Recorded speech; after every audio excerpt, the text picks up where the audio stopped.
ये रांची का जैप 1 का परिसर है, जहां बूथ संख्या 371, 372 यहाँ मौजूद है और यहाँ इस मतदान केंद्र में गोरखा समुदाय के लोग वोट करते हैं। जी हाँ, गोरखा समुदाय के लोग जो सैकड़ों वर्ष पूर्व यानी ब्रिटिश काल में यहाँ वो सैनिक के रूप में यहाँ आए थे और इसके बाद फिर वो यहीं रह गए। एक लंबी पीढ़ी यहाँ उनकी रह गई जो नेपाल से आए थे यहाँ, और अब वो यहाँ के वोटर भी बन चुके हैं।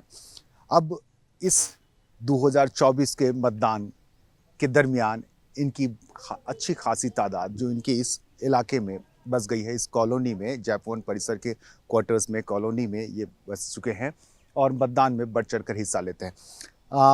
आपके रिश्तेदार या आपके पूर्वज नेपाल से थे, आपके अब भी लोग वहाँ मौजूद होंगे आपके?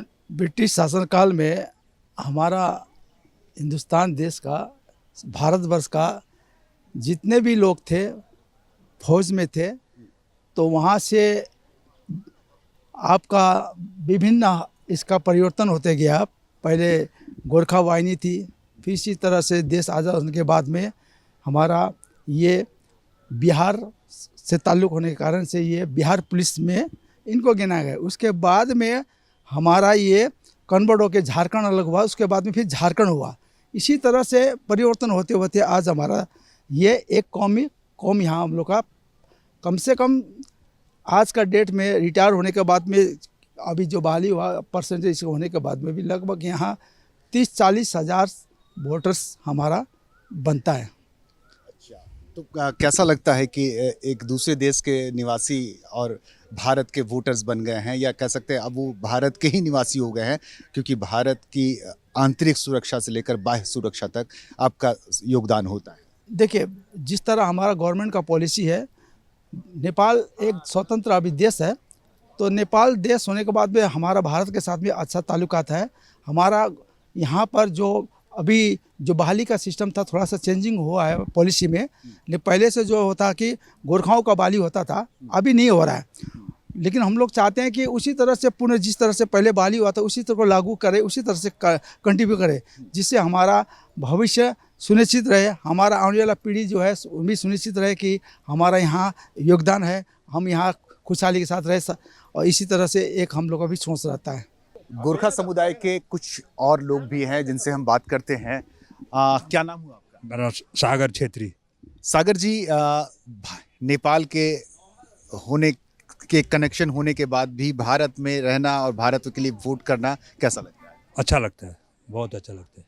वोट करना कैसा लगता है? वोट करना तो अच्छा लगता है, आज से नहीं, बहुत पहले से कर रहे हैं वोट। तो वोट करना बहुत अच्छा लगता है, इसलिए हम बीमारी होने के बावजूद भी आए हैं यहाँ पर वोट देने के लिए।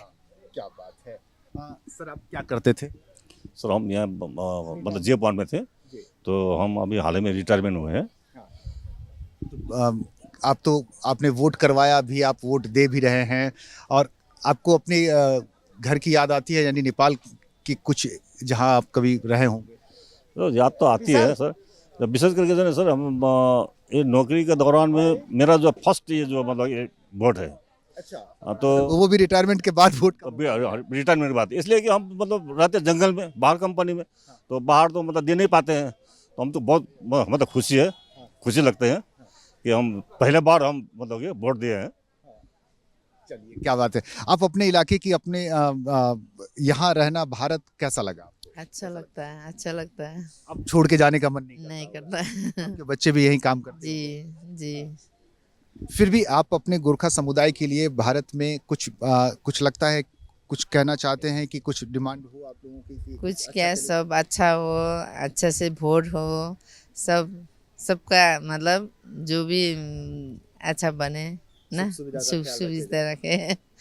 बिल्कुल। अब ये नेपाली नहीं रहे, ये हिंदुस्तानी हो चुके हैं, क्योंकि इनकी पीढ़ी भी यहाँ इस देश में सेवा करती आई है। और अब जब वोट के वक्त यानी मतदान के वक्त जब ये घड़ी आती है, तो ये मतदान में वैसे ही हिस्सा लेते हैं जैसे एक आम हिंदुस्तानी हिस्सा लेता है। कैमरामैन विकास के साथ सुरेंद्र सोरेन, रांची से।